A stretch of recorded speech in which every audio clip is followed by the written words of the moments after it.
महावितरणाच्या माध्यमातून ग्राहकांची लूटमार अद्यापही सुरूच असल्याचं सध्या आपल्याला दिसून येते। मागील काळात काही नागरिकांना 4 ते 5 हजारच्या दरात बिलं महावितरणच्या माध्यमातून अदा करण्यात आली होती आणि आता तसाच प्रकार बदलापूर पूर्व परिसरात दिसून आलाय। दर महिन्याला 4 ते 5 हजार बिल येणाऱ्या ग्राहकाला तब्बल 11,000 बिल देण्यात आले। नेमकं काय कारण आपण जाणून घेणार आहोत। तर काय सांगाल, किती बिल देण्यात आले आणि का देण्यात आले? मला ह्या महिन्यामध्ये 11,170 रुपये बिल देण्यात आलेलं आहे आणि त्याचं कारण असं दाखवलेलं आहे की माझं मीटर फॉल्टी आहे। मागच्या माझ्या 2 ते 3 महिन्यापासून जे एप्रिल महिन्यापर्यंत माझ्या मीटरची रीडिंग बरोबर होती। मे महिना आणि जून महिन्यामध्ये मीटर फॉल्टी म्हणून रीडिंग दाखवून आणि मागच्या महिन्यात 5,000 रुपये बिल आलं आणि ह्या महिन्यात 11,170 रुपये बिल आले।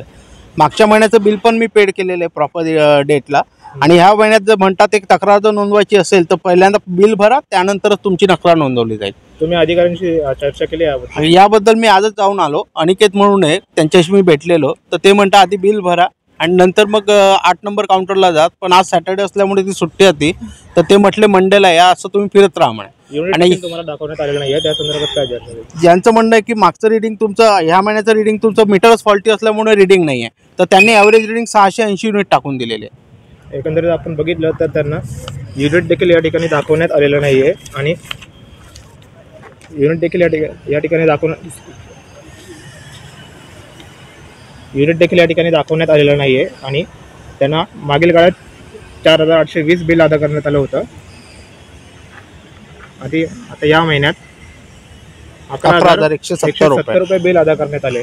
नेमका भोंगळ कारभार या ठिकाणी महावितरणच्या अधिकाऱ्यांच्या माध्यमातून या ठिकाणी सुरू आहे। सर्वच पक्षीय पदाधिकाऱ्यांनी महावितरणाच्या माध्यमातून या ठिकाणी सर्व नागरिकांना आवाहन केलं होतं की टीओडी मीटर लावू नये, परंतु टीओडी मीटर लावण्यासाठीच कुठेतरी ही वेगळी शक्कल महावितरणाने या ठिकाणी लढवली असल्याचं आपल्याला पाहायला मिळते।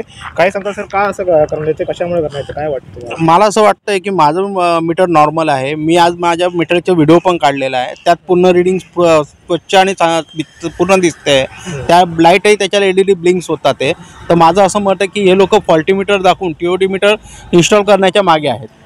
तुम्ही माहिती दिली की सोसायटी सुद्धा नवीनच आहे तुमची? हां, माझी सोसायटी 3 वर्ष झाले, आता नवीनच आम्ही घर घेतलेलं आहे। 3 वर्ष अजून झालं त्या घराला, 3 वर्ष पण नाही, 3रं वर्ष चालू आहे।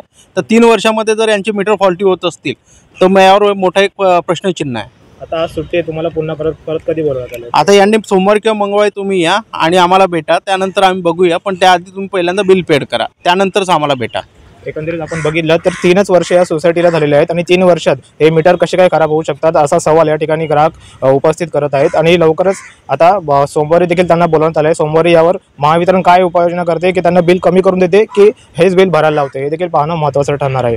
कॅमेरामन रोनक तडवीसह ऋतिकेश रोकडे, लोकपाल न्यूज, बदलापूर।